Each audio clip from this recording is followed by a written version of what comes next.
Meus irmãos, recebam a paz do Senhor. Amém. Que alegria poder estar aqui, poder retornar a este lugar, poder chegar nesta casa. E quando a gente está ali sentado, passa um filme. Eu me lembrei de quantas vezes foi socorrida dentro dessa casa pelos profetas daqui dessa terra. Quantas vezes Deus me levantou aqui nessa casa. Que coisa boa é conversar com o Espírito Santo e ele dizer: lembra daquela promessa aqui naquele dia? Eu disse: lembra. Ele disse: já cumpriu, né? Eu disse: já cumpriu. Que coisa boa é poder estar aqui. Deus abençoe as minhas irmãs. Lembrei a primeira vez que vim aqui no período da pandemia. Só tinha aqui o esquadrão de guerra e não tinha mais ninguém na igreja. E o Senhor foi fazendo coisa grande, levantando pessoas. E quando chegamos hoje fora do estado, em um lugar tão longe que você nem imagina, as irmãs lembram, eu acompanhava vocês lá na pandemia e não sabe nem pronunciar o nome Paratibe, mas dizia assim: é naquela igreja que tem uma irmã bem alta, branquinha, e tem outra que dá uns 7 glória que abala tudo. Eu disse: é Paratibe, irmã, é Paratibe. Ela é esse lugar mesmo, é dia de sexta, não é? Eu disse: é dia de sexta, é lá mesmo em Paratibe. E eles dão esse testemunho. Deus falou com a gente, levantou a gente. Olha, irmão, é gente do sul, é gente do norte, é de São Paulo, é do Rio de Janeiro, é de Fortaleza. Todo canto que se chega, eles dizem. A gente acompanha o trabalho lá na sexta-feira. E quando fala sexta-feira, eu já sei que é aqui. Então, que Deus permaneça abençoando essa igreja com as suas mãos estendidas. Que Deus permaneça cuidando de cada um de nós. Deus abençoe pastor Gleidson, irmã Rose, minhas irmãs que estão aqui, minhas companheiras. Deus abençoe a todas em nome de Jesus. Abra sua Bíblia comigo.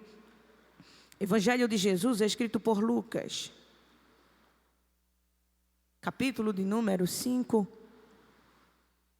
O Senhor ministrou essa palavra ao meu coração e eu quero compartilhar ela com vocês.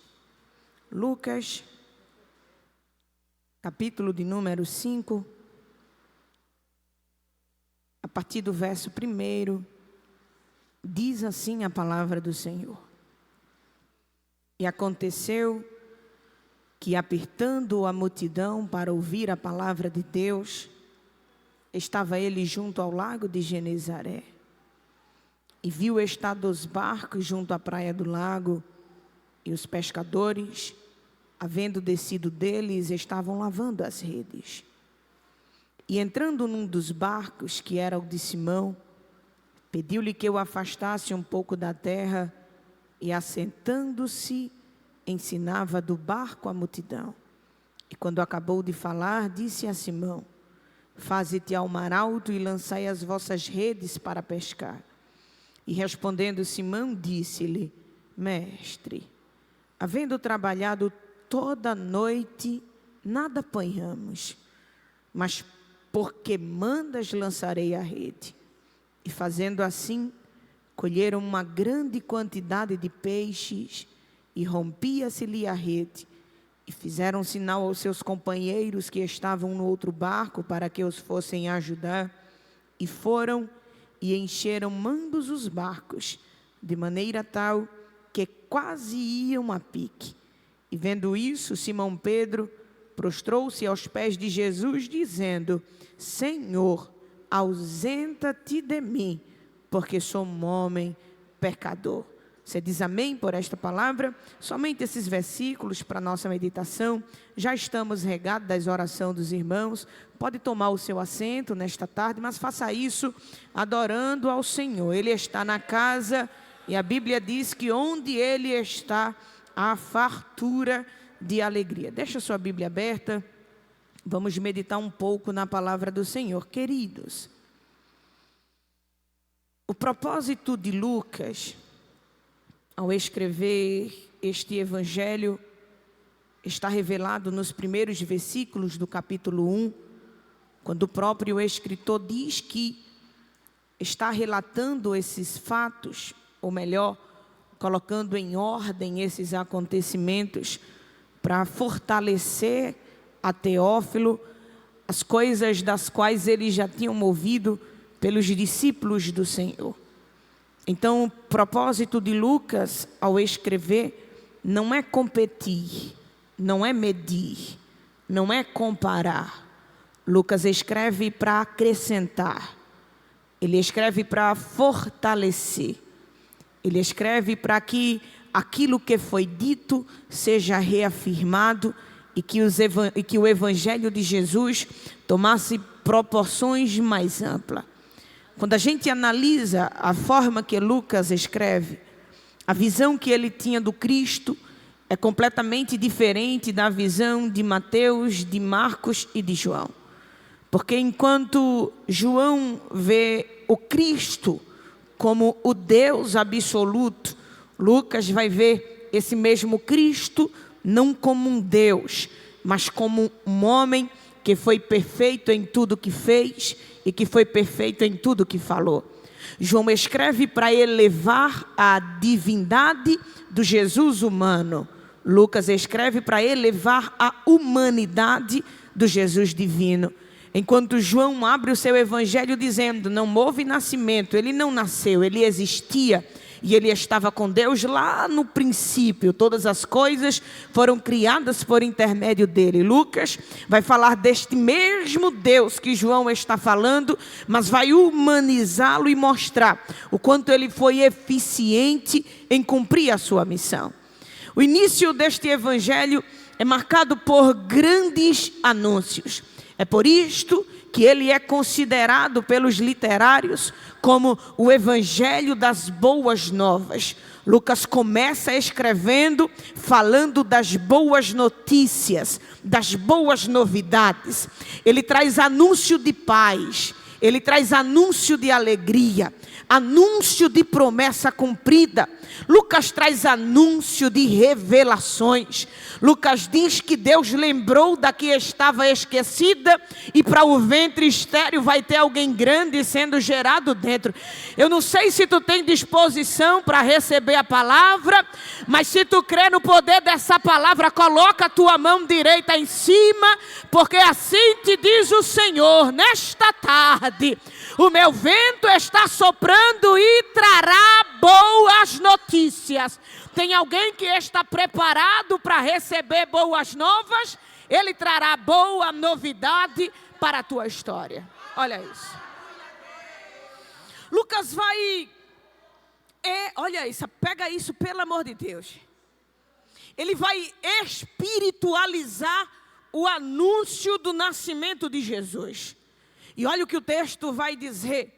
Que o próprio anjo Gabriel desceu em uma aldeia desprezada e foi na casa de uma jovem e a saudou dizendo, salve agraciada, bendita és tu entre as mulheres. O lugar não te promove, o lugar não traz gente importante, porque é desprezado, mas Deus me enviou dos mais altos céus para vir aqui neste lugar dizer que do teu ventre nascerá um que será grande. O lugar da promessa era pequeno, mas a promessa que estava sendo gerada era grande. A casa era pequena e talvez não tivesse nem reboco, mas o que está sendo profetizado para o ventre dela, o anjo diz, ele vai ser chamado de Deus. Vai ser grande na terra e os homens irão respeitá-lo.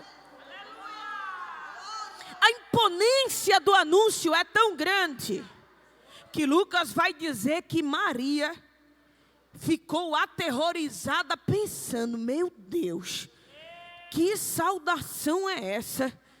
Que apresentação é essa? Que anúncio tão grande foi esse? Aí o anjo disse assim, Maria, se acalme, porque aquele que me mandou trazer as boas novas vai preparar tudo, você só vai receber. Então, Lucas espiritualiza o anúncio do nascimento de Jesus, mas naturaliza a sua chegada. Olha isso, o anúncio é grande. O anúncio é importante. Quem vai anunciar é Gabriel. É um anjo importante. O anúncio é grande. Ele diz: quem vai nascer dentro do teu ventre é alguém importante que vai ser chamado de Deus. Mas a sua chegada é simples. A sua chegada é natural. E ele vai dizer: tendo-se cumprido os dias de sua gestação, ela deu à luz ao seu filho primogênito. E quando ele nasce, ela envolveu ele em panos e colocou em cima de uma manjedoura, porque as estalagens não puderam o receber. Olha o que está acontecendo aqui. O anúncio é grande, o anúncio é importante, mas a chegada é precária. O anúncio é grande, mas o nascimento é pobre. O anúncio é grande, mas a chegada é desprezada. Para completar ainda mais a complicação acerca do nascimento de Jesus, o lugar não é bom, não tem honraria, não tem tecido fino, não tem estalagem, não tem berço, não tem ornamento, é manjedoura onde os animais comiam. Ele é colocado lá, o pano que é envolvido é pano de pobre. Quem está vendo esse menino nascendo nesta condição, está olhando e está dizendo: daí não sai nada, daí não vem coisa nenhuma. E tu já visse rei ser colocado em manjedoura, e tu já visse gente grande nascer onde os animais se alimentam. O nascimento foi precário. Aí o texto vai dizer que, tendo ele subido de Belém, vai crescer em Nazaré. Olha, uma das piores favelas da Galileia. Ele está crescendo em Nazaré, correndo com os pés no barro. E quando cresce, Filipe, empolgado pelo que viu, pela palavra que recebeu, acha Natanael e diz: olha, a gente achou Cristo. E foi. Acharam aonde? Lá em Nazaré. Fala sério. Tu já viste alguma coisa boa vir de Nazaré? Quem está olhando o menino crescer, está desprezando, porque o berço era pobre, porque os panos eram pobres. Quem está olhando o menino crescer está dizendo: de Nazaré só sai favelado, de Nazaré só sai coisa ruim. Mas ele cresceu em Nazaré, está incendiando a cidade e as regiões vizinhas. Olha isso, o anúncio é grande, mas o nascimento é precário. O anúncio é grande, mas o nascimento é pobre. Alguém o considerava por causa do anúncio, mas o desprezou por causa do seu nascimento. Alguém o considerou por causa das boas novas, mas o desprezou por causa do local que ele cresceu, lá dentro em Nazaré, em Cafarnaum. Mas este mesmo Lucas, que escreve e diz: o anúncio foi grande, mas o nascimento foi precário, vai terminar a história do Cristo dizendo: ele pode até ter começado embaixo, ele pode até ter nascido na pobreza, ele pode até ter corrido pelas ruas da favela, mas este mesmo Cristo terminou o seu ministério em uma ascensão tão terrível que alguém tentou olhar, mas não olhou. Alguém tentou acompanhar, mas não acompanhou. Alguém pensou: ele só vai até aqui. Ele foi além, só vai até além. Foi depois do além. Até que alguém não conseguiu ver, porque ele chegou tão altos nos céus. E chegando lá, o texto vai dizer: recebeu o nome que é sobre todo nome.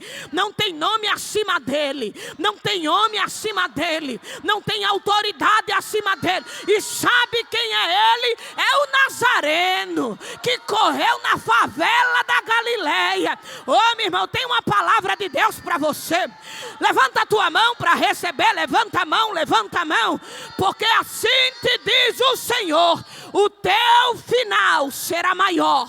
Será maior, será maior, será maior do que o teu começo. Pelo amor de Deus, segura na mão dessa irmã que está do teu lado, segura, fala para ela: o teu final será maior do que o teu começo. Tem coisa grande chegando por aí, tem novidades chegando por aí. Alguém quer te desprezar por causa do teu início, mas o Senhor te trouxe aqui para dizer: o final é melhor. O final é melhor. Essa história não termina enquanto eu não te honrar. O teu final será maior. Tem pelo menos 2 pessoas para receber essa palavra? Oh, glória. Olha isso.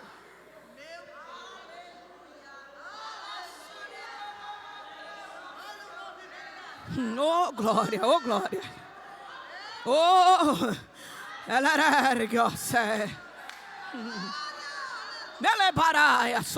oh, que coisa boa, que presença. Reprime a voz de choro, mulher. Levanta a cabeça, porque tem honra de Deus no final dessa história. Olha isso.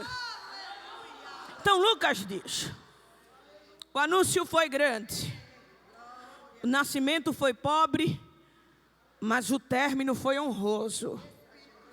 O término foi elevado, foi em ascensão. O capítulo 5, meu Deus, que foi o texto que lemos, vai marcar o início do ministério de Jesus. Na ocasião, ele está separando alguns discípulos que terão a oportunidade de cooperar com ele no desenvolvimento do seu ministério. Mas quando Lucas abre este capítulo 5, ele verbaliza uma frase que chama a minha atenção. Ele diz que a multidão apertava Jesus para ouvir a palavra de Deus. Na sua Bíblia também está assim. E aconteceu que, apertando a multidão para ouvir a palavra de Deus. O intuito da multidão apertar Jesus aqui em Lucas 5 não era outro que não fosse ouvir a palavra de Deus.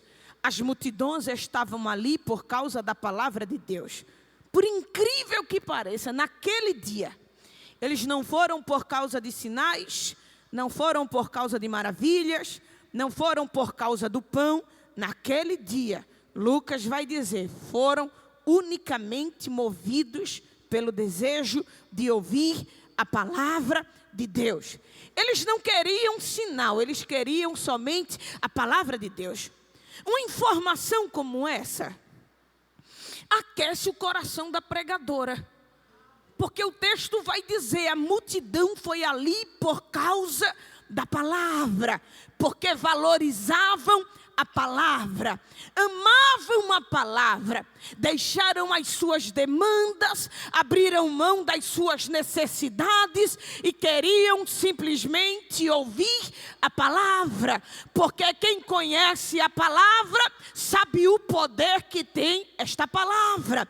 Nós estamos vivendo uma era onde esta palavra tem sido tão atacada, tão desprezada, tão desrespeitada. Tem gente que vai para a rede censurar a palavra, desprezar a palavra. Gente de autoridade que usa a influência da quantidade de seguidor que tem no Instagram para tentar parar esta palavra. Tem lei sendo formada em conselho dizendo que esta palavra precisa ser atualizada. Mas Billy Graham uma vez disse, a palavra é mais atualizada do que o jornal que vai ser publicado amanhã. Esta palavra é verdadeira. Não é a primeira vez que o sistema tenta parar a palavra. Foi assim nos dias de Jesus. Ele foi crucificado para cumprir a palavra. A palavra que ele pregou foi tão verdadeira que o ministério teve continuidade. E Tiago está pregando a palavra. O governo não resistiu, prendeu Tiago, passou a espada no pescoço dele. Ele morreu a fio de espada, mas não deixou de pregar a palavra. Disseram, já que a gente matou Tiago, bora pegar o tal de Pedro. Pegaram Pedro e disseram, que palavra é essa que que tu prega? Ele disse, as palavras que recebi de Jesus Cristo. É essa palavra que prega e vou continuar pregando. Após tá bom, já que tu é tão defensor dele, tu vai morrer crucificado como ele. Pedro diz, crucificado como ele. E eu tenho dignidade para isso, homem. Já que é para morrer por ele, vou morrer. Mas me coloque de cabeça para baixo, mas vou continuar pregando a palavra. Mataram Pedro e disseram, vamos prender João por causa da palavra. Jogaram João na ilha de Pátimos e disseram, quero ver tu viver agora. Eu quero ver tu pregar agora, rapaz. Lá na ilha de Pátimos tem todo tipo de besta fera, lá tu morre. Já foi gente mais forte e morreu. Aí pegaram João e jogaram João na ilha de Pátimos. Aí passou um dia, passou 2, passou 3 e alguém disse, eu não disse que morria. Mas em um determinado tempo o próprio João vai dizer, ei, eu estava na ilha de Pátimos. Por quê, João? Por causa da palavra do Senhor. Ele se apresentou diante de mim e disse, João, está pensando que vai parar a palavra? Agora que vai ter, pega um livro para escrever, porque vai ter palavra. O que você vê, escreva no livro. Prenderam Judas por causa da palavra. Apedrejaram Estevão por causa da palavra. Prenderam os discípulos por causa da palavra. A igreja foi perseguida por causa da palavra. Fizeram cultos dentro de caverna por causa da palavra. Tiveram as suas cabeças como luminária das ruas de Roma por causa da palavra. Foram colocados dentro de Coliseu por causa da palavra. Nero fazia tortura com eles porque guardavam a palavra. Prenderam os reformadores da igreja e Lutero diz, não importa, pode fazer o que quiser, o justo vive pela fé e eu vou pregar a palavra.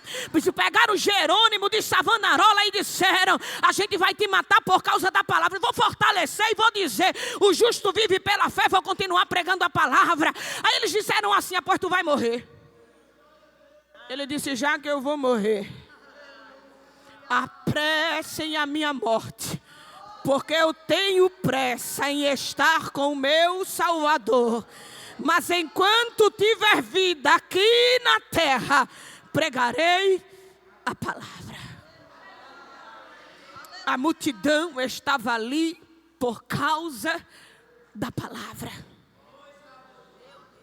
Jesus começa a pregar para eles a palavra. Não é autoajuda, não é este evangelho que conforma, mas Jesus pregava o evangelho que confronta, pregava a palavra. Ele nunca foi pregadorzinho de agenda, que pregava para garantir o convite no ano que vem. Ele pregava a palavra. Nunca mudou texto por causa da quantidade de gente que eu vi, mas pregava a palavra. Quer fosse no monte para 15 mil, quer fosse no poço para uma mulher só, ele pregava a palavra. Um dia está pregando a palavra em João capítulo 6 e naquele dia foi bambu.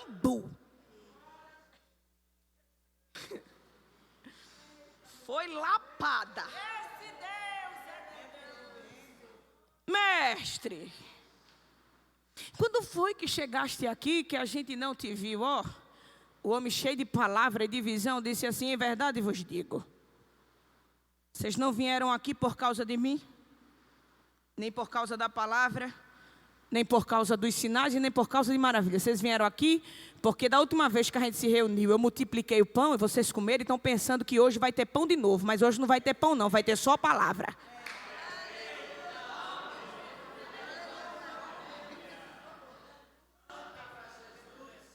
Aí Jesus continuou pregando e disse assim, João capítulo 6. A vontade de Deus é que vocês creiam naquele que Ele enviou. E vocês têm que crer em mim, como diz a palavra. Aí alguém escutou e disse assim, é porque, como diz a palavra, é muito difícil. Muito rido, eu gosto de crer do meu jeito. Assim, eu leio, eu acho que é assim. Aí Jesus disse, mas não serve não. Não é como tu entendeu, nem como tu acha, é como a palavra diz. Aí o texto vai dizer assim, que eles ouvindo aquilo não gostaram. É porque tem gente que só quer vir para dizer, abra mão, Deus vai mandar, tem uma chave. Pode até ter, mas hoje não é de carro nem de casa, é de fenda. Para ajeitar, apertar, acochar e tu chegar no céu. E eles ouvindo aquilo disseram assim, dura esta palavra, pregaram os meninos, pegaram as amigas, disseram, bora-se embora, porque hoje não vai ter manto, hoje não vai ter giro, hoje não vai ter hoje só tem palavra, eu não estou afim aí. Aí foram embora. Aí os discípulos vendo aquilo disseram assim, rapaz, dura é esta palavra. Aí Jesus ouviu e disse, porventura, vocês querem acompanhar eles também? Aproveite que estão saindo. Aí Pedro disse, Senhor, para quem? Olha isso. Pedro não diz para onde, porque onde é lugar, e lugar sempre tem. Pedro diz para quem? Quem é pessoa? O que Pedro estava dizendo é, não adianta a gente ir para um lugar que o Senhor não esteja. O Senhor pode dobrar o cipó, pode aumentar a lapada, mas não iremos para canto nenhum, porque palavra de vida eterna, só quem tem é o Senhor. Sabe de uma coisa? A gente precisa aprender a valorizar a palavra, a amar a palavra. Oh, irmã, me suporte. Eu sou crente quadrada mesmo. Eu sou do tempo que a gente ia para doutrina para levar lapada, mas hoje em dia teima de doutrina, é tanta coisa, se ensina tanta coisa e não se ensina a palavra. É por isso que a Bíblia diz, o meu povo não se perdeu por causa da opressão, o meu povo não se perdeu por causa da modernidade, foi porque o meu povo se perdeu, porque lhe faltou conhecimento. Que as multidões continuem se reunindo, mas que não se reúna por causa de pregador A, nem por causa de pregador B. A minha motivação em vir ao culto é a consciência de que lá vai ter palavra. Tem mais alguém que ama a palavra? Mais alguém que ama a palavra? Palavra. A multidão apertou para ouvir a palavra. Jesus pregou a palavra, mas olha isso. Enquanto a multidão queria estar ali por causa da palavra, existiam 2 discípulos que não viam a hora de sair daquele ambiente, daquele lago de Genezaré. Porque enquanto para todo mundo era agradável, para Pedro e Simão, aquele lugar era o pior lugar para a história deles. E o texto vai dizer, tendo trabalhado a noite inteira, nada apanharam. Mas é exatamente quando eles estão se projetando para sair daquele lugar, para ir embora. Já tinham lavado as redes, já estavam decididos, isso aqui não é para a gente, aqui não vai dar certo, bora embora, debaixo de vergonha mesmo, debaixo de frustração mesmo. Mas é quando eles estão saindo que o texto vai dizer que Jesus chegou, olhou para Pedro e disse, irmão, empresta o teu barco que eu quero usar. Você já percebeu que às vezes parece que Deus insiste em segurar a gente em lugares que a gente não quer ficar? Quantas vezes você já fez plano para sair de estou indo embora, está aqui a rede, está aqui o barco, está aqui o mar, só quero sair daqui. Mas exatamente quando você se programou para sair, teve uma palavra, teve Jesus que chegou e te segurou naquele lugar. Talvez o lugar que represente a maior dor da tua vida, a maior vergonha, a maior frustração, o maior trauma. E talvez você esteja me ouvindo pregar e indagando, já era para eu ter ido embora, já era para eu ter tomado uma decisão. Eu fiquei porque o Senhor me segurou, eu fiquei porque o Senhor mandou, mas parece que nada muda, ainda estou debaixo de vergonha, ainda estou debaixo de desonra. Eu venho com uma palavra de Deus para alguém que chegou aqui nessa circunstância. Eu creio num Deus que honra aquele que alguém despreza. E assim te diz o Senhor: não deixarás este lugar, não abandonarás o recinto da tua vergonha, até que eu, Deus, tenha te honrado com dupla honra. Tem dupla honra de Deus para a tua vida e para a tua história. Espera aí, Pedro. Ainda tem coisa boa de Deus reservada para você. Simão, não sei o que passou. Não sei o resultado. O que eu estou pedindo é o teu barco. Se me emprestar o barco, talvez tenha esperança para a tua história. Olha, eu gosto de Jesus, irmão. Porque o barco que Ele quer é o barco do fracasso. O barco que Ele quer é o barco da vergonha. É porque tem gente que só quer subir no barco do sucesso, né? No barco da bonança. No barco da porta aberta. Mas, ó Jesus, na margem do mar, dizendo: é esse barco de vergonha mesmo que eu quero. Esse barco do fracasso, da frustração. Este barco que não deu certo é o teu barco. Oh, meu Deus, Jesus arruma cada barco para entrar. Cada história para mudar. Cada situação para operar. Aí Pedro disse: toma. Está aí o barco. Aí o texto vai dizer assim: que tendo afastado o barco da margem, sentou no barco e ensinava do barco a multidão. Quando acabou de pregar, olhou para Simão e disse: Simão, faze-te ao mar alto e lança as vossas redes para pescar. Olha como as coisas estão acontecendo aqui. Ele pregou primeiro e mandou Pedro lançar a rede depois.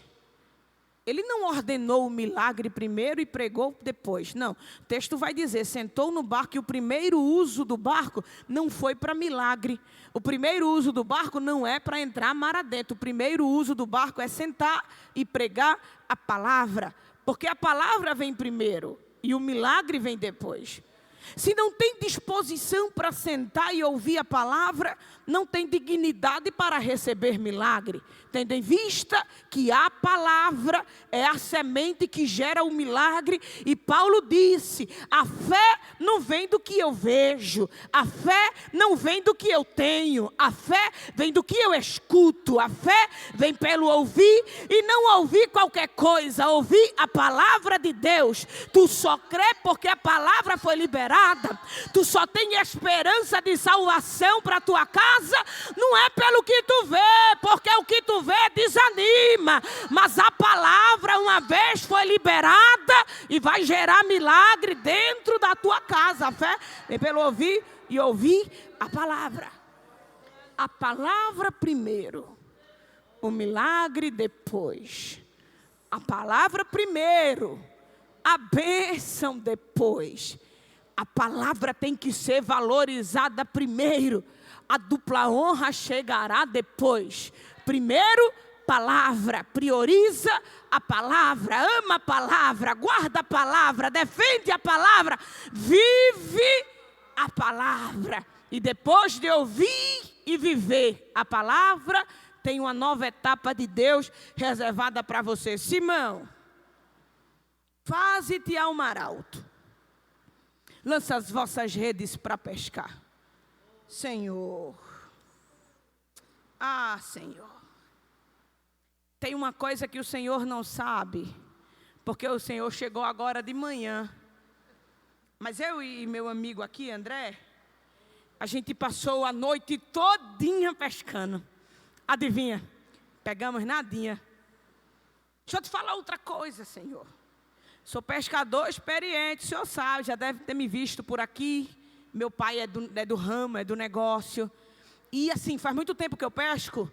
E a hora certa de pescar é de madrugada. De manhã a gente não pesca. De manhã a gente sai do mar. De manhã a gente não lança a rede, de manhã a gente lava as redes, entendeu? Assim, eu sei que o senhor está motivado aí pela palavra, a palavra instiga, o pregador fica animado, fica eufórico, mas não vai dar certo não, porque eu já fiz isso a noite todinha. Aí Jesus olha para Pedro: ô Simão, tu entende de barco, tu entende de rede, tu pode entender até do tempo certo de pescar, tua lógica é até boa. Mas quem tem autoridade sobre o mar, sobre o vento, sobre os peixes, sobre cima, eu não preciso de hora favorável para agir. Eu não preciso de tempo próprio para fazer alguma coisa. Não importa se é de dia, se é de noite, se é de madrugada. Eu não durmo, Jesus nem tosqueneja. Quando eu quero abençoar, eu abençoo de manhã, eu abençoo de tarde, eu abençoo no meio da madrugada, eu abençoo. Não tem tempo certo. Parece que pegar a rede, porque ele vê contrário. Mas olha o que ele diz: Senhor, por que mandas? Ou seja, por causa da tua palavra. Eu vou lançar a rede, irmã. Eu vou acabar agora. Mas é impossível alguém ter contato com esta palavra e não produzir coisa nenhuma dentro dele. A semente pode não vingar, mas ela cresce. É isso que Jesus prega na parábola do semeador. Todas as sementes que caíram germinaram, exceto uma. Uma cresceu, a outra não teve raiz funda, a outra o sol queimou. Mas quando a semente cai, ela produz. Ninguém que teve contato com esta palavra sai ileso dela. Tem um temor, tem uma reverência, pode até não acreditar, mas tem um respeito. Ninguém que teve contato com esta palavra sai ileso dela. Tu pode estar com a fé lá embaixo, tu pode não acreditar em nada, mas se Deus tomar um vaso com a palavra dele na boca, tu sai daqui crendo, sai planejando o culto de ação e graça, sai planejando festa, porque a circunstância pode ser contrária, mas a palavra traz vida para um ambiente de morte. Você acredita no poder dessa palavra? Fala para essa pessoa que está do teu lado, diz ela: ninguém que teve contato com esta palavra sairá ileso da palavra do Senhor. A palavra vai gerar vida, a palavra vai aumentar a fé de alguém. A palavra vai animar alguém, vai levantar alguém. Abacuque disse: Senhor, eu ouvi a tua voz e temi. A palavra vai trazer temor. Ezequiel estava no chão e a palavra levantou ele. Essa palavra tem poder. Olha isso, irmão. Estava eu indo para a igreja Jardim Paulista BR na época. Foi a minha primeira igreja. Era bem esquisita as ruas para passar daqui para lá e eu ia sozinha. Fui correndo para a igreja atrasada, era um dia de domingo. E quando eu vou passando em uma rua bem esquisita, Rua 27, você conhece Jardim Paulista?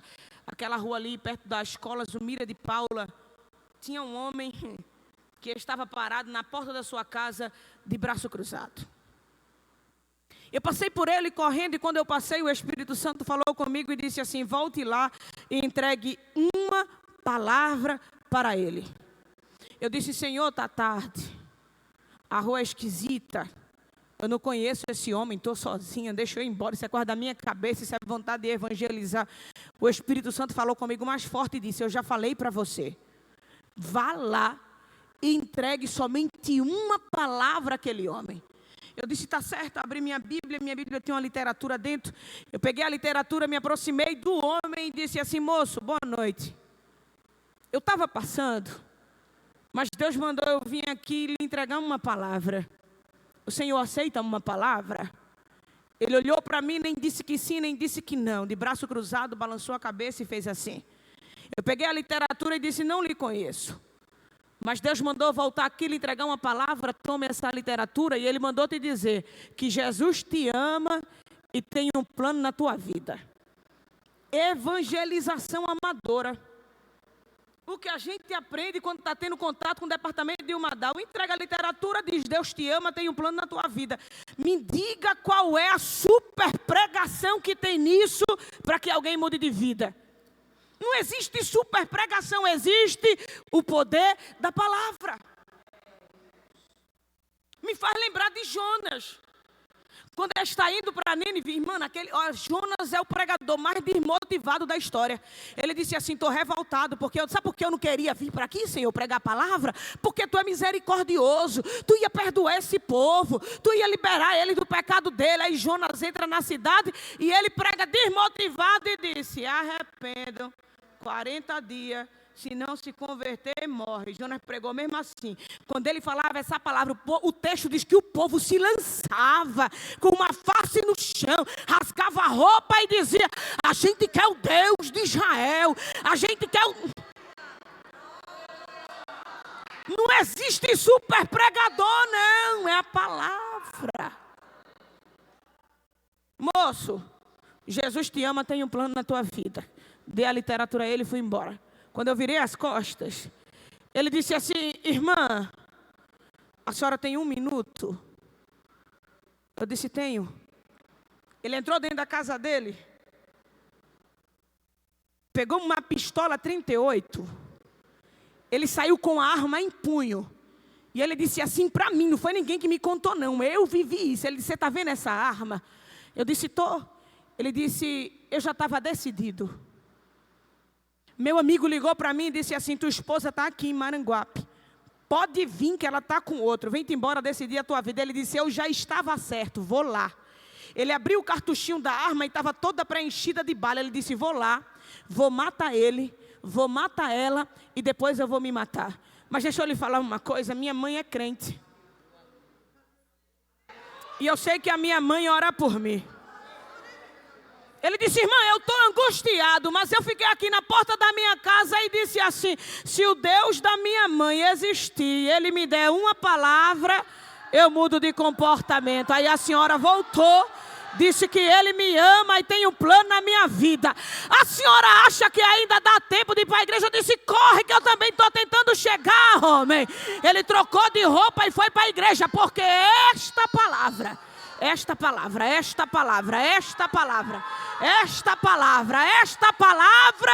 tem poder. Senhor, por que mandas? Ou segundo a tua palavra, lançarei a rede. Jogaram a rede, o texto vai dizer que começaram a puxar. E quando puxaram, tinha tanto do peixe, que o texto vai dizer que a rede estava partindo e quase que o barco ia a pique. Você se coloca de pé, irmão? Eu vou acabar agora.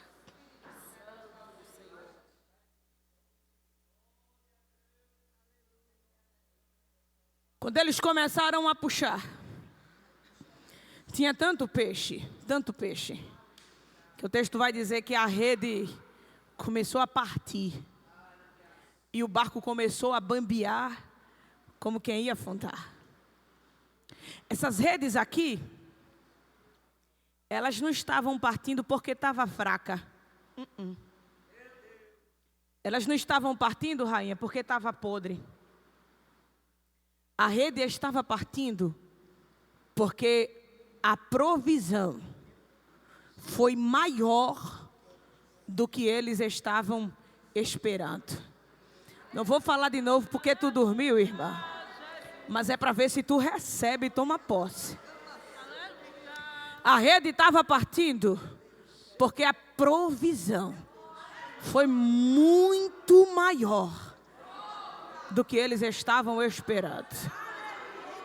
Aí estava eu sentada e o Senhor ministrando essa palavra ao meu coração. E Ele disse: diga para a minha igreja que eu vou surpreender alguém. Alguém vai ficar surpreendido, dizendo assim: meu Deus, eu pensei que era uma coisa, mas foi maior do que eu estava pensando, do que eu estava esperando. Reprime a voz de choro, porque o caso não está perdido.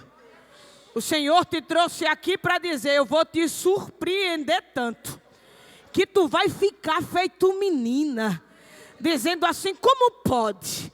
E eu vou colocar onde? E eu vou armazenar como? E eu vou advogar como? E eu vou delegar como? Eu vou ajudar como? Tu vai ficar perdida sem saber o que fazer, porque a bênção vai ser grande. A bênção vai ser grande, vai ser grande. Eles perceberam que o barco ia tombar, ó. Fizeram um sinal para os seus companheiros, para que os fossem ajudar. E foram. Encheram ambos os barcos, de maneira tal que quase que os dois, de tão cheio e a pique. Você entrega uma mensagem de Deus para esse crente que está do teu lado? Irmão, porque aqui é para ti. Vocês sabem como é que eu sou, me chamou porque quis. Eu sou assim, agora me suporte. Você olha, fica de frente com a tua irmã, fica de frente com ele, fica de frente com ela, irmão. Participa, te envolve. A palavra já foi liberada, tem honra já reservada, tem coisa boa de Deus para a tua vida. Fala para ela assim, minha irmã, a bênção vai ser tão grande. Fala para ela que vai dar para mim e vai dar para tu também. Fala para ela, vai encher o meu barco. E vai encher o teu barco também. Porque Deus só faz assim, abundância. Deus só faz com grandeza. Tu tem comunhão com ela, abraça ela. Abraça ela e diz a ela, te alegra, mulher. Te anima, a bênção vai ser grande. Tem honra de Deus para a tua vida, para a tua casa, para a tua história. E vai ser coisa grande, vai ser coisa grande. Tem alguém que recebe essa palavra? Então adora Ele, em nome de Jesus, que Deus abençoe.